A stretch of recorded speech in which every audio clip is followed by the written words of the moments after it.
Okay, a subject I never touch upon, not really. Soil microbiology. Okay. My goal, my aim is to, and I used to work in the woodlands, is to use your resources, use what you have around you. There's no need really, once you're established, there's no need to bring anything in or take anything out.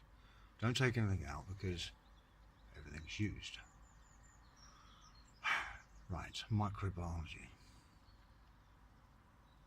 You know when you got it right because it's self-sustaining. What do I want? I want this system to work for itself, so I need everything in this system. So I need to give stuff places to hide. I need to allow what some see as pests to survive. For example, slugs. Every now and then I have a cull. So this year, I always clean out this. This is my filtration system before we get to the drains, all right? So all that goes down the drain eventually is water. And if this is dirty, it floods a little bit, which is why stuff's on top of the stones, except for daff's over there, except for this fern, which sucks it up, which is doing fine. Anyway.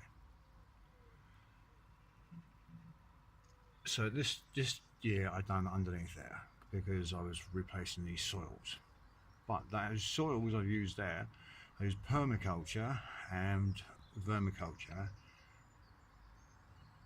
to compost the soil themselves before I put the plants in. I wasn't sure what I was going to put in there anyway. So up here I've got slugs, I've got snails, tiny ones fortunately. No pesticides, or occasionally I will use a bit of vinegar and garlic and washing up liquid. That's a good one. Garlic and washing up liquid. If there's a special bottled ball of flour that's got a mental infestation. I have ants as well, which journey out from the ground floor. This is the 10th floor, by the way. Last year, the year before, I had to dump 2 pots because they were homes. The ants moved in, and I just couldn't separate them. It's too much. Anyway, so I want the soil to break down and work for itself. So there's your cardboard on this side there. So that's the worms bringing to the surface. That was from over there. The mulch layers, I keep the tops because that protects the plants. I cut them back if I want new shoots coming out of them.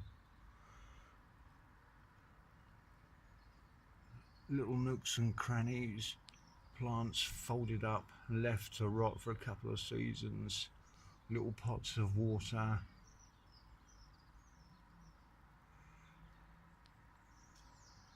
Shelter, basically, for the life. And when you clean up, don't clean up all the way to the edges. There's no need. Slugs would rather eat that mulch that is plant material that's been stepped on and is breaking down because the sugars are breaking down in that. Would rather eat that than they would your plants. The plants are so full of starch, unbroken sugars, it's a hassle. They really don't want to digest that. That is their nectar, that stuff on the floor there. So feed them. Don't be so tidy, so fastidious. The birds, yeah, they poo full on nitrogen. We'll get all the husks, which is excellent for aeration. Some people use rice hulls and stuff like this. Look at the soil surface. This is just the top. Let's have a look inside. No, I'm not sure what this is. I just dug this up this morning. There's something in there. There's bulbs coming up, I forget. I'm so busy just... It's good stuff. But if you look what it's made of...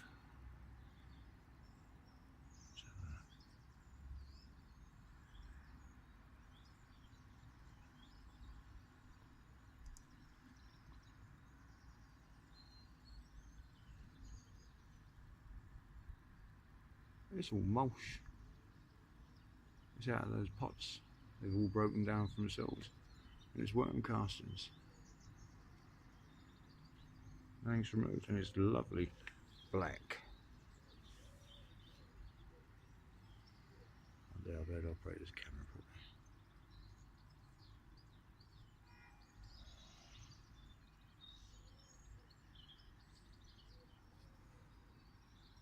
It's got macro.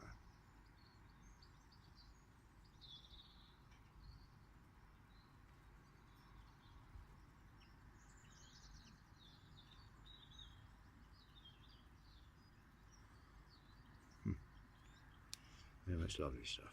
Putting this back over the top because the pigeons are a nightmare. And tidy up to the edges because the worms will go underneath there. You can't overpopulate with worms. You really can't. They reach a critical mass, so each pot is an environment in itself. So as it becomes winter, so they lay their eggs. If it's too cold in the pot, their eggs survive. You get a new look breed. I've taken from the woodland, so I've got one set of worms from underneath the trees and some red wigglers composters. So you've got 2 levels of worms working in this place. Shift any pot, you can see them underneath. Don't bring the stuff indoors. I can't tell the difference between worm eggs and slugs eggs. Don't do it. You want the environment outside to stay outside, preferably.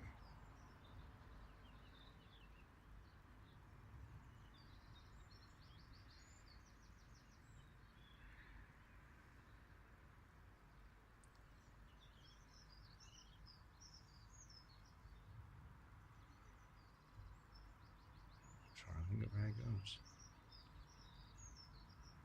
By creating all these nooks and crannies and not going in there too often, jars and this sort of thing, you're creating a refuge.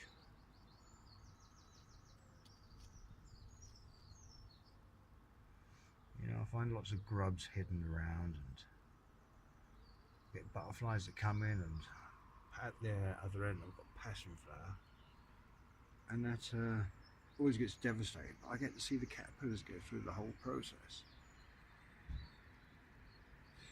You're so cheeky.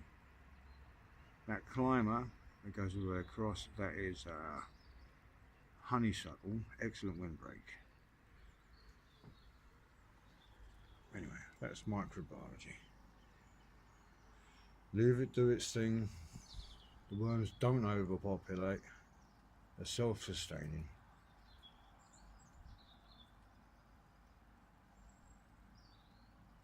So all my so-called waste goes into that pot and the other pot. Throwing a banana skin gives the worms a bit of decent food every now and then, although they like the other stuff plenty. And use that to feed the rest. I'm going to pull out some of it, top that up perhaps, as the rain goes through so it washes out. Balconies downstairs must be even better. You can survive anything if you build the right environment. But this is nature's environment, at least I hope so.